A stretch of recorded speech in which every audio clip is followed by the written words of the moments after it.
Hello friends, welcome back to my channel.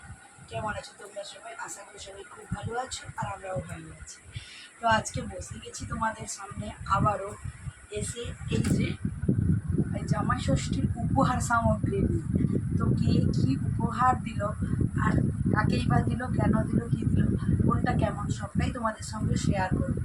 তো গলার অবস্থা ভীষণই খারাপ, যাই হোক তোমরা মোটামুটি মানিয়ে গুছিয়ে নিও। আর আমি তো এখন ব্লগটা এখান থেকেই শ্যুট করছি, মানে বাবার বাড়িতে আছি আর এখান থেকেই আমি ব্লগটা শ্যুট করছি। তো প্রথমে আর বেশি কথা না বলে চলো দেখাই জামাই ষষ্ঠী, মানে ষষ্ঠীতে জামাই অর্থাৎ তোমাদের দাদাভাইকে কী কী গিফট দেওয়া হলো আর কে কোনটা দিল। প্রথমে দেখো, এই যে জিন্সের প্যান্টটা, এটা হলো তোমাদের দাদা ভাইয়ের, সেই সঙ্গে হচ্ছে এই টি শার্টটা। এই টি শার্টটা হচ্ছে তোমাদের দাদা ভাইয়ের গিফট, আর এই গিফটটা হচ্ছে আমার বাবা মায়ের তরফ থেকে। ঠিক আছে, আমার বাবা মায়ের তরফ থেকে এই গিফটটা। তোমরা তো ব্লগে দেখেইছো জামাই ষষ্ঠীর যে অনুষ্ঠানটা কিভাবে পালন করা হয়েছিল, তাদের তো পরেছিল, ড্রেসটা দেখেছো। তো ভাবলাম চলো ফাইনালি তোমাদের মোটামুটি ড্রেস স্পেশালিটি একটা তো থাকে, সেটাই তোমাদের দেখাই। এই যে এই গেঞ্জিটা, এই গেঞ্জিটা আর এই জিনিসটা। তো এটা সরিয়ে দিই।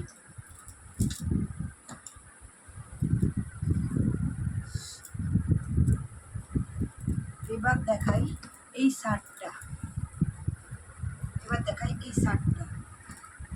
এই শার্টটার কিন্তু প্রিন্টটা খুবই সুন্দর। এটা একটা প্রিন্টেড শার্ট, কালার এবং প্রিন্ট খুবই সুন্দর, খুব সুন্দর লাগছে এই শার্টটা।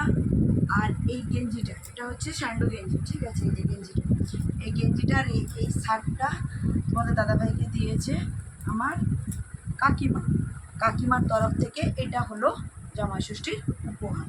তো এবার দেখো আরেকজনের, মানে পরিবারের যিনি খুদে সদস্য, এটা হলো তার জামাই ষষ্ঠীর উপহার। এই যে বাবুর হচ্ছে এই গেঞ্জিটা দেখো খুবই সুন্দর, কালার কাজ আর গেঞ্জিটা ভীষণই সফট, খুব সুন্দর এই গেঞ্জিটা। ওকে আমার কাকুর বাড়ির তরফ থেকে দেওয়া হয়েছে জামাই ষষ্ঠী উপলক্ষে। এটা তো আমার খুবই পছন্দ হয়েছে। তো এমনিতে বেবি ড্রেসগুলো সবারই ভালো লাগে, যাই হোক তোমাদের কেমন লাগলো সেটা কিন্তু কমেন্ট করে জানাবে। আর হচ্ছে এই ড্রেসটা, ওটা ওর মামা বাড়ি থেকে, মানে এটা এই যে এই জামাটা, এটা একটা সুতির পাতলা জামা, আর তার সঙ্গে এই যে প্যান্ট, এটা হলো ওর মামা বাড়ির তরফ থেকে, মানে আমার বাবা মায়ের তরফ থেকে আমার ছেলের জন্য জামাই ষষ্ঠীর উপহার হিসেবে। তো চলো এবার আসছি আমার ড্রেস নিয়ে। আমি একটু খুলে দেখাচ্ছি এইটুকু, আর বেশি কিন্তু খুলবো না, কারণ এটা একটু প্রবলেম আছে, মানে যেমন একটু ফল্ট আছে, তো এটা এক্সচেঞ্জ করতে হবে এই জন্য। যাই হোক, এটাই আমাকে দেওয়া হয়েছিল বাবার বাড়ির তরফ থেকে। মানে সাধারণত মেয়েদের কী হয়, শাড়ি দেওয়া হয়, আর আমি কিন্তু শাড়ি পছন্দ করে সেরকম নিই আর কি। আমি ভাবলাম না, একটা ড্রেসই নিয়ে নিই যেটা আমি রেগুলার ইউজ করতে পারবো, সেই জন্য ড্রেসটা নিয়েছিলাম। তো যে হোক, ড্রেসটা একটু ফল্ট থেকে যাওয়ার জন্য ভাবছি এটা এক্সচেঞ্জ করে নেব। তো এক্সচেঞ্জ করলে ওটা কেমন এক্সচেঞ্জ করছি, কী করছি, সেটাও তোমাদের সঙ্গে শেয়ার করব। তো এটাই নিয়েছিলাম পছন্দ করে। এই ড্রেসটা কেমন হয়েছে তোমরা জানিও। আর তার সঙ্গে ছিল এই দোপাট্টাটা একটা ভীষণই সুন্দর, আর 3টে কালারের কম্বিনেশান আছে আর কি। তো চলো, আর তোমাদেরকে আর একটা ব্লগে যেটা দেখিয়েছিলাম, যে আমরা সেদিন যে একটা গোল্ড শপে গেছিলাম, সেখান থেকে আমরা একটা যাই হোক গোল্ড হোক সিলভার হোক একটা জুয়েলারি কিনেছিলাম। আর সেই জুয়েলারিটা কি তোমাদেরকে আমি দেখিয়েছিলাম, যে তোমাদের দাদাভাইয়ের জন্য একটা টর্টলেজ রিং কিনেছিলাম সেটা, আর আমিও একটা নিয়েছিলাম, কিন্তু আমি ওটাকে নিয়ে যেতে পারিনি, মানে দোকান থেকে আমাকে ডেলিভারি দেওয়া হয়নি, কারণ ওটা মাপেরই একটু প্রবলেম ছিল। আর এই যে তারপরে আমি পরবর্তীতে গিয়ে এটা নিয়ে চলে এসেছি আমার জন্য একটা টোটাইজ রিং। এটা এই যে এই রিংটা